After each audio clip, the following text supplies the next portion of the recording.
comment on peut occuper l'espace la nuit, comment on peut faire des manifestations nocturnes qui peuvent déstabiliser le pouvoir. Et voilà, on parlait un peu de ce côté-là.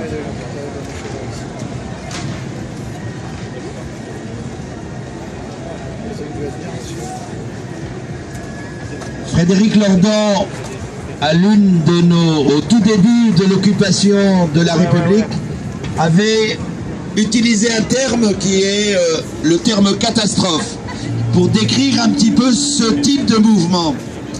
Je viens de lire un texte de Daniel Ben Saïd des années 80 où il utilise aussi ce terme de catastrophe pour dire effectivement que pour les puissants, pour ceux qui gouvernent, pour ceux qui ont l'habitude de nous voir effectivement travailler, étudier, ne jamais nous occuper de nos propres affaires, c'est-à-dire les affaires politiques, c'est une catastrophe. C'est une vraie catastrophe de voir que des milliers de personnes aujourd'hui occupent des places pour parler politique. Pour parler, quand on dit parler politique, ça veut dire parler de leurs propres affaires.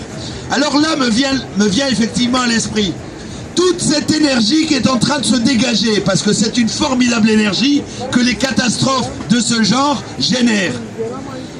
Comment peut-on faire en sorte que cette énergie, cette formidable énergie, soit concentrée pour avoir un objectif? Parce que sans objectif, moi j'ai souvenir d'un révolutionnaire russe qui disait: si vous avez énormément d'énergie, il faut un cylindre à piston pour pouvoir effectivement faire travailler. Il parle de la vapeur. Pour que le piston avance, il faut que l'énergie soit concentrée.